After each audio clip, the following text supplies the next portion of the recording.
All right, good day. Roger Martin here from Billings, Montana. We're going to talk a little about the COVID-19 mandates in the news. San Jose Reserve police officer resigns over COVID-19 mandates. It's had 622,000 views 4 days ago. Big issue with police and military getting mandated vaccines and shots. We could show other videos with individuals from SEALs refusing or military refusing and being, uh, not called on missions or asked to resign, uh, or individuals refusing to do so and losing their jobs.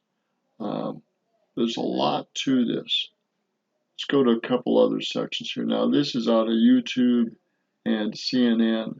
So, to give you a little more example of some more balanced news, in my opinion. This is from Rumble, and this is, of course, Dan Bongino, his show. He took over from Rush Limbaugh, actually, a leading conservative group. He said, this is a serious crisis, a no voter fraud. And he's talking about the elections and how unsecured they are, how fraud is very, very rampant and very, very untrustworthy.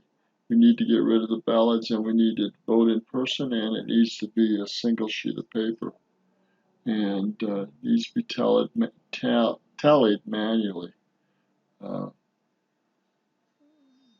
by independent people. Okay, let's go to one more part. This is just one example. Let's go to some of the major trends going on here on Rumble. Oh, that's it. Okay, let's go to the one on Gab. Now, this is on Gab. Very important one here on the elections. New Declaration of Independence. Wendy Rogers unveils a letter signed by 41 state legislatures from 15 states calling for a nationwide audit and decertification. Very, very important. This connects with Dan's video that we saw earlier, Bongino's video, that this is very serious.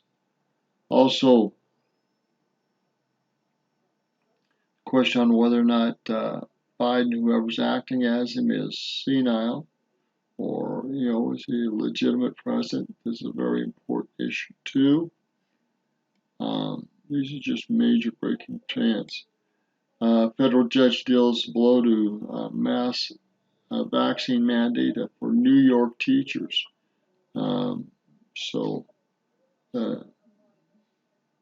Evidently stopping the vaccine mandate for New York teachers. Here, the sign is teacher's choice, no mandates.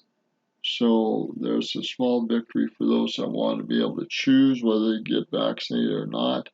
Remember, we have laws in place, and they've shown a video on this, that if you know your laws and quote those laws, there are limits on what the police and other people can do to mandate vaccines. That's part of your health history and your health choice. And that's coming up too. So this is 4 minutes long, and we're going to end it here. But these are just some major breaking trends that have large consequences socially, politically, financially, and otherwise. They're not going away anytime soon, to say the least. These are trends on Gab. We're going to leave it there. Showed you a little trends on Rumble.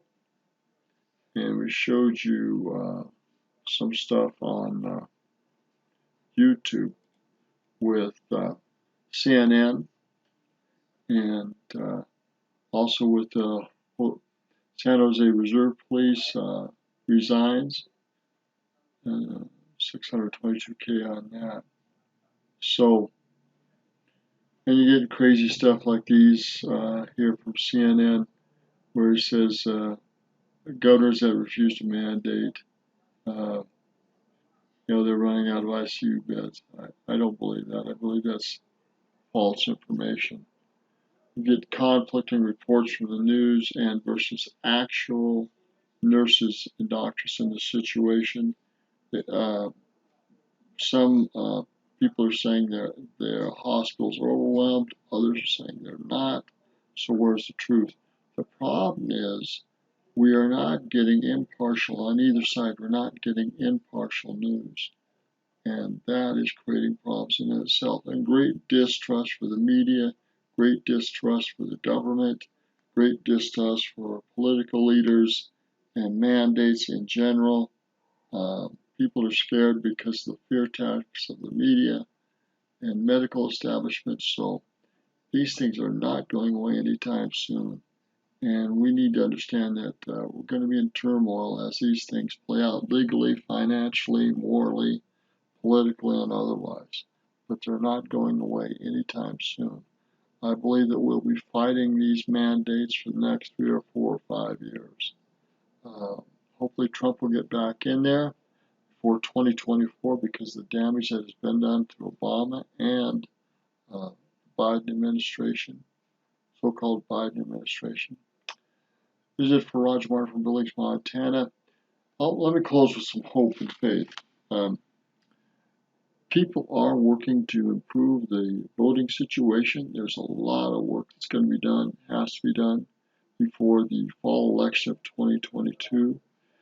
I don't think it will be done by then. I think it will take too much time to do it. I think if we don't have a better system in place that's more accurate, we're going to have a great deal of voting fraud again in 2022 and again in 2024. We'll see what happens, but I believe if it isn't handled quickly in the next 6 to 9 months, it'll be too late. We'll see what happens. Hopefully Trump and the military have a way to work around this, and that is more correct and powerful and less corrupt. We will see. We will soon see in less than 6 months. I believe we have 6 months to come out and get this taken care of by the military with before the fall elections of next year, which is about a year's time, a little over a year's time away, 13 months away. Good day.